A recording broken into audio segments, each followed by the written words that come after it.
At AGI, we take grain bin safety seriously. With Bin Manager, from the convenience of your smartphone, you can know the condition of stored grain without having to climb a ladder or stairs to monitor temperature and moisture. AGI Bin Manager is fully automated, meaning you can trust that grain is safe and in condition without returning to the bin to turn on or off fans and heaters. With advanced algorithms to optimize fan and heater controls, you can be confident that your hard-earned harvest will be in condition when it is time to sell. Find AGI Bin Manager at aggrowth.com/digital.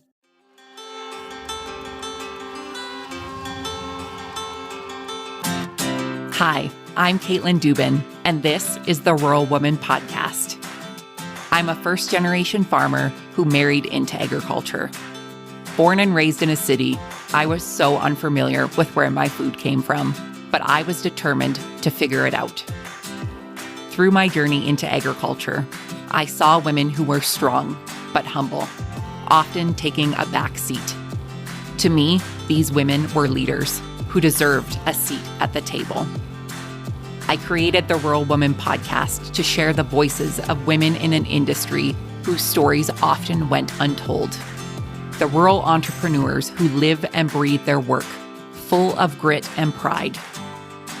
We come here to share our stories, to be in community with each other, to be challenged and inspired, but most importantly, to be celebrated and to be heard. We may not all live, farm, ranch, or homestead the same, but we are all connected. We are rural women, and our stories are worthy of being told.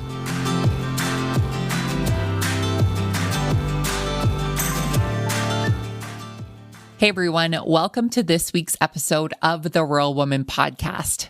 This week, you'll hear part one of my two-part series of my mini interviews of the attendees of the Advancing Women in Agriculture Conference that I was a part of in June 2022. Over this 2-day conference, hundreds of women from the industry gathered in Calgary, Alberta to hear from a variety of speakers and panels, and most importantly, we connected with one another. I'm so grateful to each and every woman who took some time out to sit down with me and have a quick chat for the podcast. Before we get to this week's interviews, let's go over this week's Ultimate Field Meal Guide review. I know I threw you off. You thought I was going to read a podcast review, but it is in fact a review that was left for the Ultimate Field Meal Guide that I created recently. Sarah B says, "Where was this guide 8 years ago? It would have been a lifesaver when I first started doing field meals, but even now, with 8 years under my belt, it's a great tool for me to have. There are gorgeous photos and quick and easy recipes, and those checklists!" ! Thanks, Kaitlyn, for making this. Well, you are so welcome, Sarah. Thank you so much for leaving that review on the Ultimate Field Meal Guide. If you want to get your hands on this guide to help you with your field meals this season, you can head on over to wildrosefarmer.com and head to the shop. It is at the top of the list there, or simply scroll down on your podcast player and it is in your show notes. I want to also quickly say a warm welcome to our newest patron, Danielle C., who is joining us over on Patreon in supporting the stories of women in agriculture to be shared through this very podcast. So thank you so much for your financial support. And if you are interested in supporting the show and getting some perks and benefits, head on over to patreon.com/the Rural Woman Podcast to join. Without further ado, my friends, let's get to this week's part one of the mini interviews from the Advancing Women in Agriculture Conference.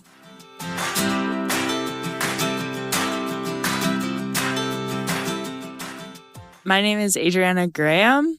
I am a university student at the University of Saskatchewan, going into my 4th year studying environmental science. I am from a small grain farm outside of Etonia, Saskatchewan, where I live with my parents at the moment. And I'm currently working at an ag retail in Etonia. Amazing. What made you decide to go the environmental science route versus the agriculture route? It was actually a process of elimination. I realized that I didn't want to really do anything else. And so I was like, well, I think environmental science because I can do like lots of other things. And so, yeah, there were so many more opportunities I felt. So that's where I started. Well, and really, when we think of it, environmental science and agriculture go hand in hand. And what you're learning helps farms and helps farmers and all of the good things. So I want to give a quick shout out to your mom before we go any further. So I say hi to Mom. Hi, Mom. Oh my gosh, I'm so excited. So good. Hi, Mom. Okay. What have been some of your biggest takeaways from the Advancing Women's Conference? Honestly, a big part of what I like about ag is the people and connecting people with other people and like just being that intermediate connection. And so one of the big takeaways is that you might have all your knowledge in your head, but if you don't actually put it into practice, no one is going to ever learn anything and you're just going to kind of stay at the same spot. So by communicating what you know, you can help other people. And that's like a huge part for me. What is the most rewarding part about being a woman in agriculture for you? Honestly, just saying that I'm a woman in ag. A lot of people are like, oh, agriculture, male. Like, no, I'm actually a woman and I can actually do pretty much everything men can do and often better. Amen to that.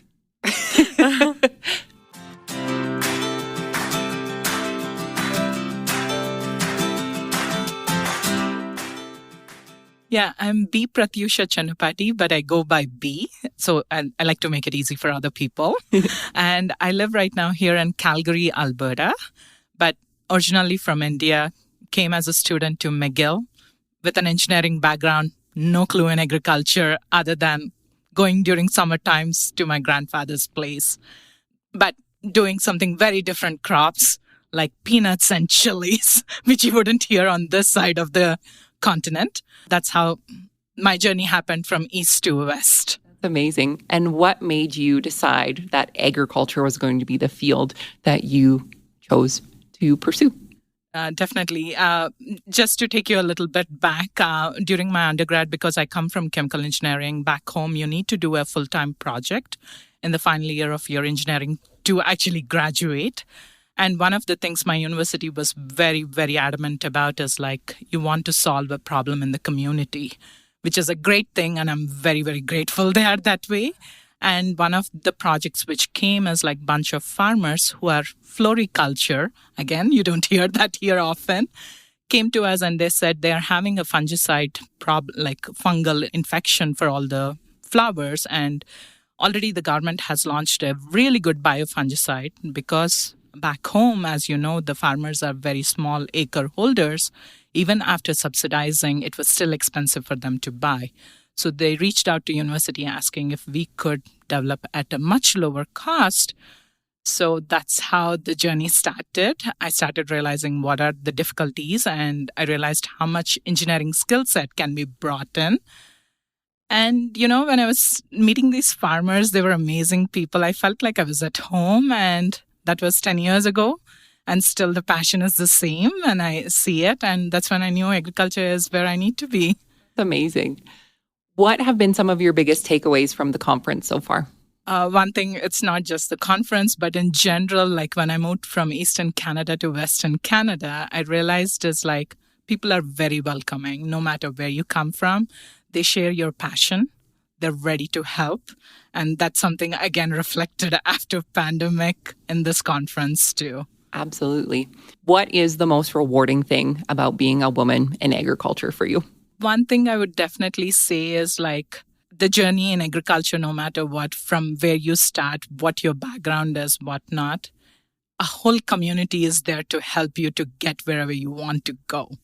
Like whether it could be like you want to promote, they're very proud of it and they're like ready to hold your hand when you don't know something. And I was just telling a couple of my youth council members yesterday, when I first came to Canada, we don't have ice hockey back in India.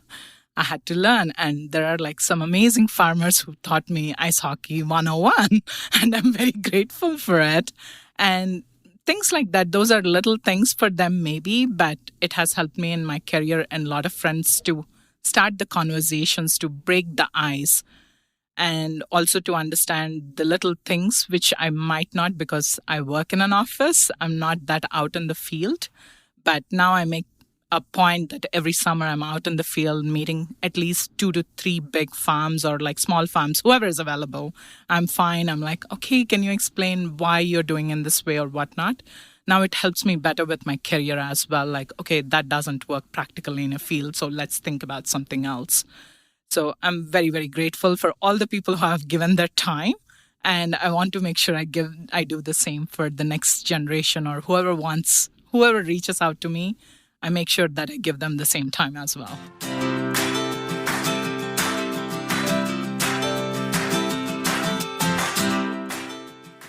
So my name is Cesaree Morier. I'm from Abitibi in Quebec. And I'm kind of in between things at the moment. So I just finished my master's. I did a master's of science in plant science, and so studying plant diseases. And now I'm working for the federal government, and I'm doing in Global Affairs Canada in international development, and we look at food security and agriculture. And then next fall, I'm going to do a PhD. So in between things. That's amazing. Where did you get your start in agriculture? What drove you to agriculture? It's kind of funny because I think it was a bit by, not mistake, I don't like to say mistake, but it was a bit out of the blue because I was interested more into like nutrition, health, environment, and this aspect of international development. So I did this course in global food security. And my first year of university, all my classes were with the agronomy students. And I just really was interested in agriculture. And I thought to myself, I think that's more the path I want to follow, especially understanding the links with the environment, the links with human, animal health.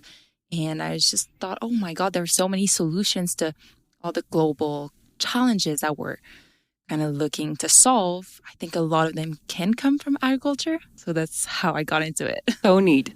What have been some of your biggest takeaways from the conference so far? I just love hearing all the stories. I just really, really enjoyed everyone sharing exactly like how they got into agriculture, whether it was from their parents or, you know, like you, just kind of not having that background in the family and just having like met all these different people. For me, that's the biggest takeaway for sure. What is the most rewarding part about being a woman in agriculture for you? Something I find really rewarding is when I'm talking with people that are not from an ag background, like my friends, and I'm able to, I guess, convey my passion and what I see now in agriculture, and then like seeing that click in their mind.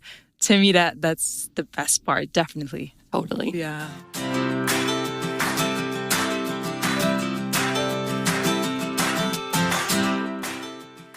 So my name is Emily Herder. My husband and I run Spring Herd Farms in central Alberta. We live near Roseland, Alberta. And so we have a cattle and sheep operation with a mix of all sorts of different animals. And we farm, but then also do education for kids and producers and have our own podcast as well that we recently started. That's amazing. What's the name of your podcast? The Herd Community. And so our goal in that is just to help celebrate the lifestyle that is farming. We do things from interviewing vets and providing practical knowledge to support producers all the way to, talking about the community care that makes farming so wonderful. Yeah, that's amazing. Mm-hmm. So did you grow up in agriculture or was this something new for you? No, both my husband and I grew up in agriculture. I was fortunate enough to be involved in the farm the whole way through, and that's part of our passion is just involving our kids and growing that and helping other families to grow that experience. So it was just natural for my husband and I to move out and start on our own. Yeah, for sure. So what types of education are you providing to kids specifically? Yeah, so I guess for us, what fit natural was that our kids are 1, 3, and 5. And so as we involved them on the farm, we started to get animals that were easy for them to be involved in, easy for them to see the processes. of how we take care of them and then what we use them for in terms of market value. And we started to notice there was deficits with kids that maybe didn't have those opportunities.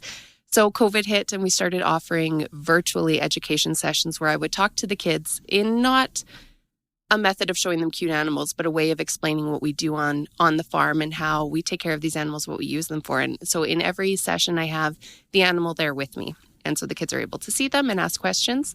And what started out as just offering to our local schools, we now offer all over North America. I do preschools in California and Florida and New York, all the way up to Nunavut. So it's been really great. That's amazing. That's so cool. Can't wait to learn more about that. What have been some of your biggest takeaways from advancing women so far? You know what? I think what I appreciate the most is coming from a community that's predominantly male-driven in agriculture and has been historically. It's just seeing the conversations and the relationships that happen here. It wouldn't have been something that I would have thought of attending. I had won my package here, but coming here, I realized that women in agriculture isn't something new. It isn't something that's meek. Women are complex, and they combine the roles of being mothers and family facilitators and women in ag, and these women do it the best, and they do it beautifully. So I think it's been seeing the examples that they set and then being able to take that back to carry it through. For you, what is the most rewarding part about being a woman in agriculture? You know what? I think the most rewarding part for me is that you're not defined by one role. So I can be out there pulling a lamb and come in and make supper for my family. And it's not that one role is less important than the other. It's all combined together to help the family farm run in the way that it needs to. And being a woman in ag is a dynamic role, and it looks different for everyone. And so I think for me, it's just combining everything and building up a legacy and a home that we can be proud of and that we can showcase for other kids and families, because agriculture is really the best way to live. And if we can, make the best of it and show all the wonderful aspects of it, then more people are likely to follow. For sure.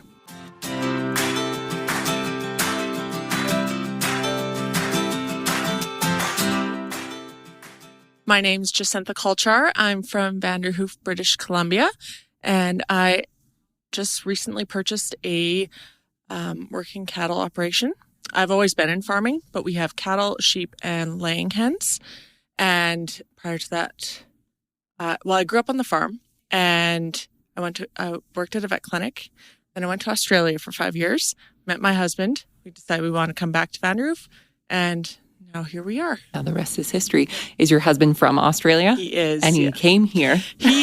We came up for my sister's wedding in 2014, and he told me when we got back, he's like, I'm moving to Canada. You can come if you want. There you go. Yeah. Well, I have to say, farms and ranches in British Columbia are really pretty. So I don't blame him. So tell me what it's been like to, I guess, transition from farming in Canada, going to Australia and working there, and then coming back here and doing it. Are there a lot of similarities, or is everything completely different? Everything's completely different down there compared to like my little hometown. We basically grow forage to feed our cows. That is our whole process. We don't do much in grain. So going to Australia, everything is grain down there, and huge acres, and cotton. Cotton was the first thing I worked in, and that was an eye-opener for sure. So to see a lot of those different aspects in farming, and then to bring some of it back, not all of it works here, but some of those ideas back is really neat. Yeah, that is so cool. What have been some of the biggest takeaways that you've had during this conference? My biggest takeaway, I guess I actually shared it on my Facebook, because I'm like, wow, they said this quote twice. The one about Madeleine Albright, about there's a special place in hell for women who don't help other women. And I find that is very true. But the speakers are so motivational and so inspiring, and leadership, communication. That's a huge thing with like me and my family and my husband is communication. I don't always communicate. So if I can better that, it's going to make a world of difference. Yeah. Communication skills in any industry, in any relationship, I think are a good thing to have. So that's wonderful. What do you think is the most rewarding part about being a woman in agriculture? My dad, he always told us, do whatever you want. You can be whatever you want to be. Don't just base that on being a girl or a boy. You can, the sky's the limit. So I think I've really taken that, and I really have a lot of initiative with my own farming practice and just kind of own it. And there are some people who don't see that that's how it should be. There's hopefully a winning battle we're going for, but not, it's just, I've been raised this way. So this is life. Growers have a lot to consider when it comes to storing grain. Are you getting the most out of your on-farm grain storage? Could an aeration model help to better determine fan, heater, or dryer needs? And what is the ROI if you installed a bin manager system to remote monitor and control in-bin grain conditioning?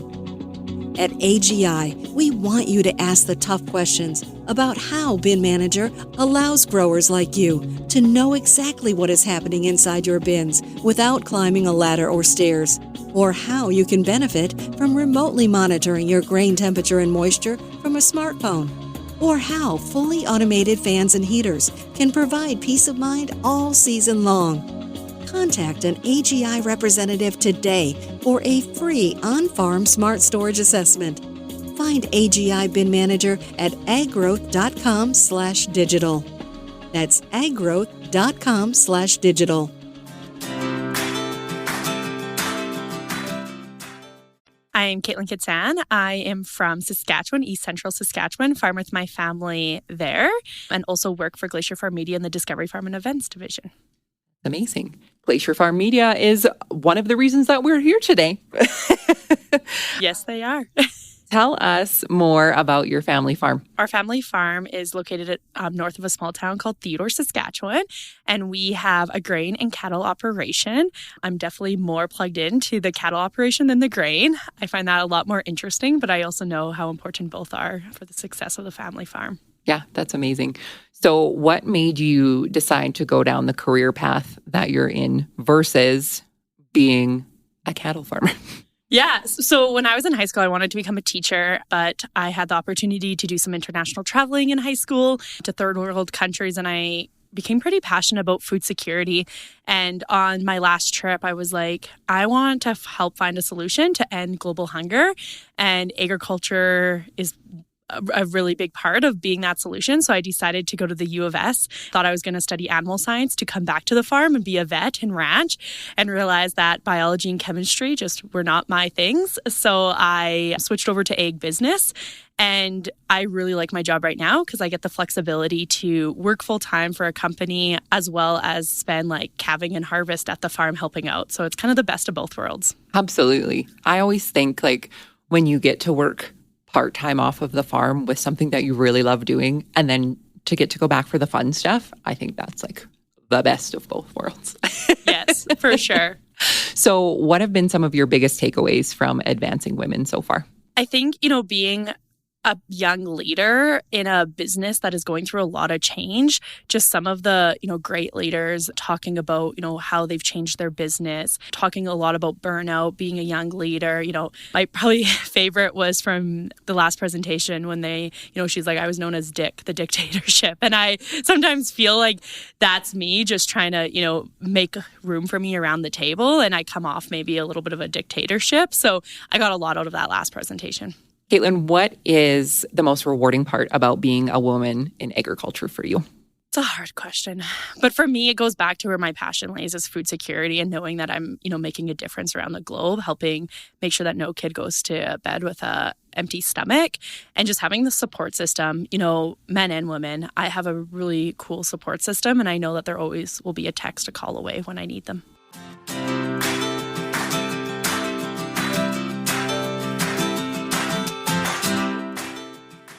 So my name is Lauren Peters. I am from Truro, Nova Scotia, and I am the Community Education Manager for Dalhousie's Faculty of Agriculture. I'm also one of the inaugural members of the Canadian Agricultural Youth Council, so that's how I'm attending today at the Advancing Women in Agriculture Conference. Really, really excited to be here. That's amazing. How did you get your start in agriculture? Yeah, so I didn't grow up on a farm, but however, my very first job was working on an egg farm. I actually worked all the way up through different positions within it, but I was also a very avid 4-H member within my 4-H club. It was the largest in the province of over 100 different members. I fell in love with food within 4-H, and all throughout high school, I took every food-related class I could, like food science and agriculture. And throughout all of my experience there, I actually got the chance to visit the agricultural campus in Truro multiple times and learn more about the program International Food Business, which is the only program of its kind worldwide. Really, really unique program. Very happy to be a part of that alumni group now. And so, yeah, that was kind of my story into it. Fell in love with the university so much that I found a way back and now work for the university too. So that's amazing. Yeah. What have been some of your biggest takeaways from the conference so far? Just a sense of community, like just being a part of agriculture, but seeing myself in agriculture and seeing other women in it and in leadership positions, and just knowing that I can get there too someday. I am in a leader position already, but to see my future within the agriculture industry and know that I'm in the right place. And I'm surrounded by passionate people for a passion that I love too. I love being able to feed people and help people know more about where their food comes from and all the incredible people within the industry. Yeah, just really, really happy to be involved in it and be part of this community. Absolutely. Now, what is the most rewarding part about being a woman in agriculture? Absolutely. Definitely not the community. Like I said, it's very strong. Like within Nova Scotia, we have a Maritime Ag Women Network where we basically just get to connect on multiple different levels, learn about all the different aspects of women within agriculture and how we see our place in it. Like we belong in it just as much as anybody else, and getting the chance to work with like-minded people for the same goal of feeding people. And yeah, it's a super rewarding industry to be involved in.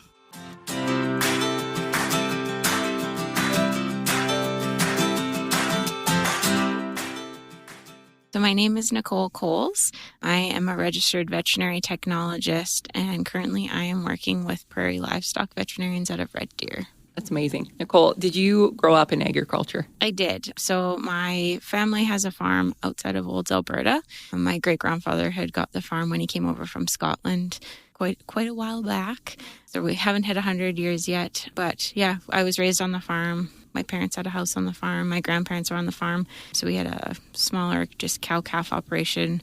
We did have chickens at one point. So we butchered and sold eggs. And so that's kind of, I just grew up on the farm, loved the farm life, loved being around the animals.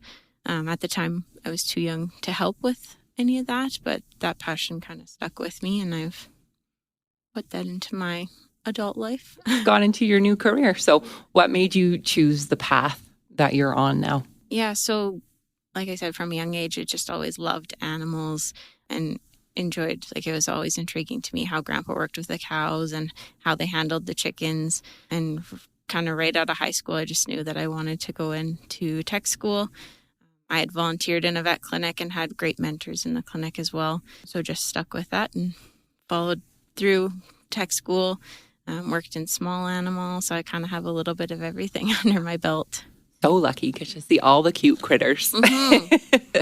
What have been some of your biggest takeaways from the Advancing Women's Conference? There is a lot of amazing women here.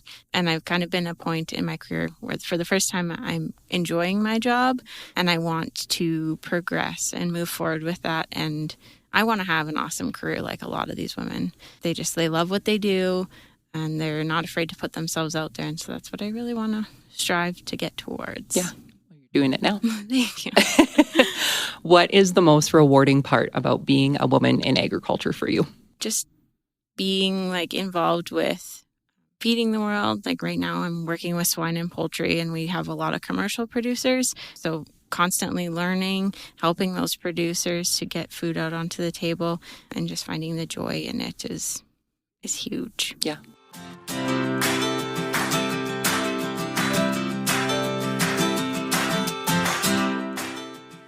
Hey, my name's Rebecca King. I'm from Kitzan, Alberta. I'm on a self-transitioned farm south of Kitzan. And yeah, I've lived what many have said, the lifetime of an 80-year-old in my short amount of time, just through some of the things that I've experienced in my life. And I'm eager, but also very apprehensive to put my story forward. But I feel like it needs to be put forward because there's a lot to learn. And I think that if there's a silver lining in some of the things that people experience, it's that you can teach others from your experiences to help them make it easier for them. What's one of the biggest experiences that has changed you or helped shape you of who you are on your farm? Well, there's been a number of experiences, but I think the most prominent one is when my husband was killed 7 years ago yesterday. And I was left on the family farm with 3 young girls, and my husband had no brothers, no uncles. And I know it shouldn't matter if it's a male or a female, but in our industry, it seems to be that way. And so I dug my heels in. I sued my father-in-law for the farm, and I won. And I'm left on that generational farm now with my 3 girls and persevering very hard. So I've learned a lot about succession and transitioning, and I feel like I need to share that story and teach women the importance of having your name on things and just the importance of those difficult conversations to have within families.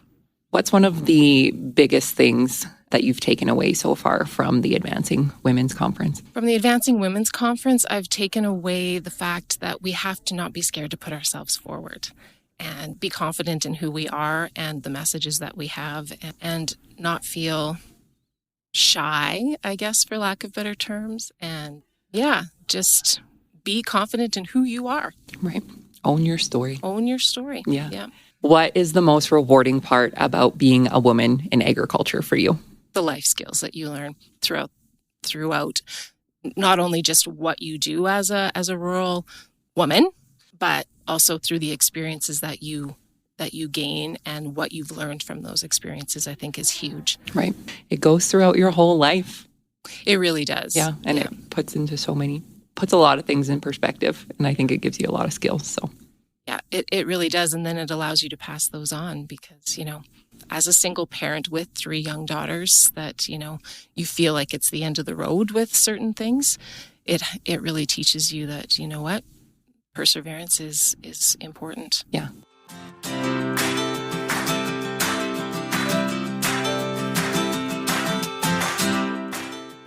My name's Riley Leeson. I'm from Hayes, Alberta. I'm a 3rd-generation rancher. I've grown up on my family's purebred Angus operation, as well as kind of do a little bit of row crop and some custom hang. Dabbled in the sheep business a little bit. And how did you like sheep? They were interesting. We got in the sheep business because my brother's 4-H heifer was open, and then next thing you know, we were selling lamb like crazy. And won the Calgary Stampede with a ewe somehow, and then that was the end of the sheep business for us. Okay, that's cool. That's a good kick at the can in the sheep business. Yep. That's very cool. So growing up in agriculture, what did you see from women in your area doing for their farms or their ranches? What were their roles, and were there women that you looked up to? I have a lot of women in our area that I really look up to. One of them is both of my aunts, actually. They're extremely active in day-to-day operations, as well as growing up in the Angus industry, especially see a lot of young girls join junior boards and national boards, and just having the impact and being around them has really impacted my life in terms of just watching them go on and do big things. And they're just the neighbor, but they're also the president of the Canadian Junior Angus Association. Right? Isn't that cool? Yeah. I just live next door to some really cool people, yeah. Right? Yeah. What have been some of the biggest takeaways for you from the conference so far? I think just the importance of networking and meeting people. And I've been blessed with a lot of opportunities within the ag industry and got to meet some of my closest friends that live across the country or even down in the States. And I actually go to school down in the States, and that kind of opportunity was arisen through agriculture. And this just really really puts a candy coating on it, the fact that you need to have a strong community of people behind you to push you to do big things. And I think this has just really reinforced that idea even more. Yeah, for sure. Well, and we're a community in agriculture, regardless of who you are, where you're from, what you do. We all kind of lift each other up, I think, or should lift each other up. So What is the most rewarding part about being a woman in agriculture for you? I think it's just kind of challenging, honestly, myself and pushing myself.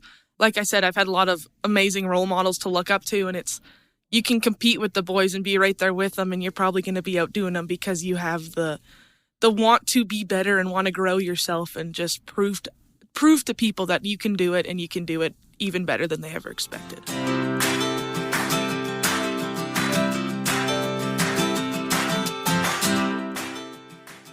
I'm Sydney Lidniak. I'm from Edmonton originally. Now I live in Camrose, Alberta, and I'm a crop input sales rep for Cargill. Did you grow up in agriculture, or was this something new for you?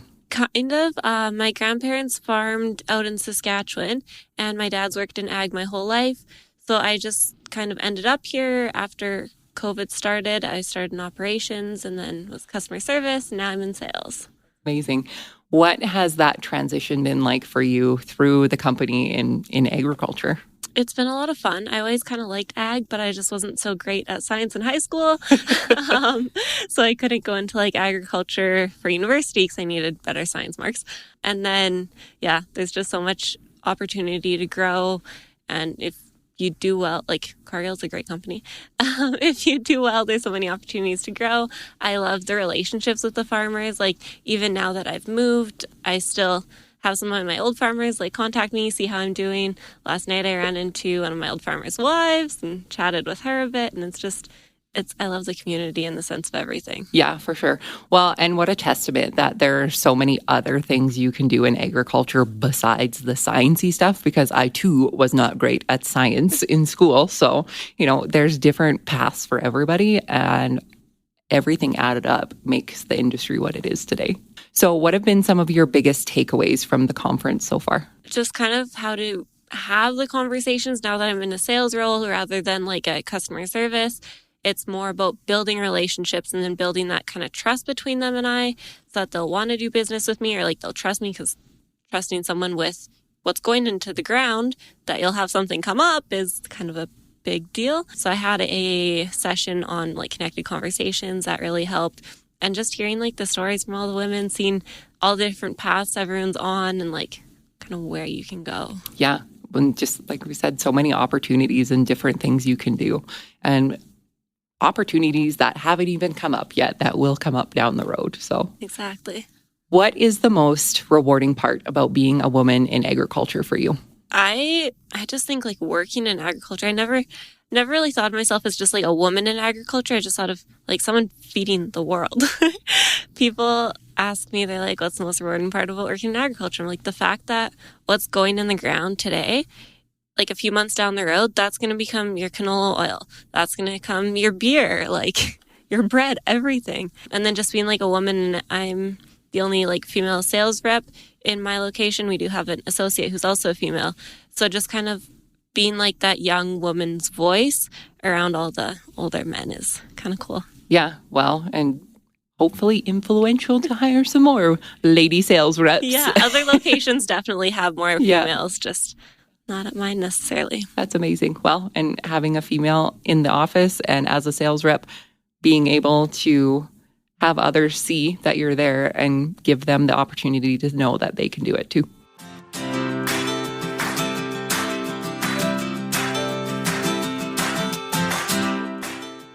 So my name is Trish Tates, and I am from the Three Hills area of Alberta. I was a little bit of the moving around roadshow for a number of years, but I settled in Three Hills for the last 5 years. And I'm the co-founder, along with my husband, for the Craft Beef Company. What Made you decide to start the Craft Beef Company? I decided to start the Craft Beef Company because my husband actually was on a 4th generation family cattle ranch. And when his dad passed away, they had a big farm auction and they sold everything. So all the cattle, all the handling equipment, everything. And so my husband and I, we had all the facilities there, but, not perfect by any means. And so we said, if we were going to start bringing beef back onto this 4th generation farm, what would that look like? And I right away said I would want to direct market that product and sell it direct to consumers. And so that opened the door to work with a whole bunch of other farms and have a steady supply of a bunch of different products year round. of delicious Alberta beef. Absolutely. And lamb and chicken. All the good stuff. So what have been some of your biggest takeaways from the Advancing Women's Conference? Yeah, I've been a regular here. This is, I think, my 7th year of coming to the Calgary Advancing Women in Ag. And like Iris Mack she's actually become a friend of mine. She's so supportive. I've called her and I've bounced ideas off of her. And I think she even knew about the craft beef company before most people did. And I mean, her support has meant the world to me. So I'm obviously a huge advocate for this conference and a lot of the learnings that can come out of it. Yeah, for sure. What is the most rewarding part about being a woman in agriculture for you? I want to say maybe a little bit of the unexpected, because to run into me on the street, you might not think that I'm a woman in agriculture. And it can catch people off guard. And I probably have a little bit too much fun with that. I'm sure you can relate. Yes. Yeah. No, but I think like I've really focused on, like, I'm a formal mentor with Olds College and mentoring some of the women that are trying to break into the agriculture space. I've also worked in agriculture finance for coming on to a decade. And so I think there's just a lot that we can do as women to kind of help bring another generation of young women into the ag space.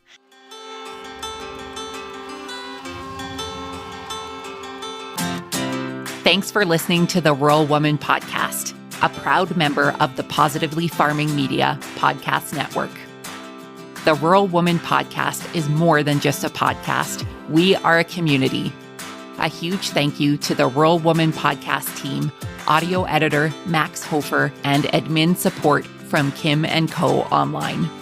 A special thanks to our Patreon executive producers, Sarah Riedner from Happiness by the Acre and Carrie Munven from Laystone Farms. To learn how you can become a Patreon executive producer or other ways to financially support the show, head on over to wildrosefarmer.com to learn more.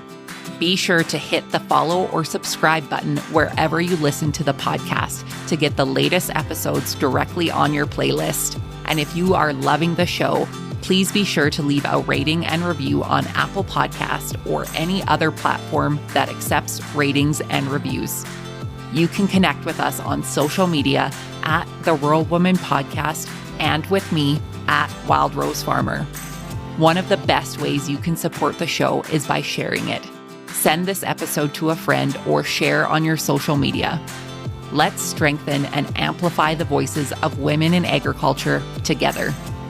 Until next time, my friend, keep sharing your story.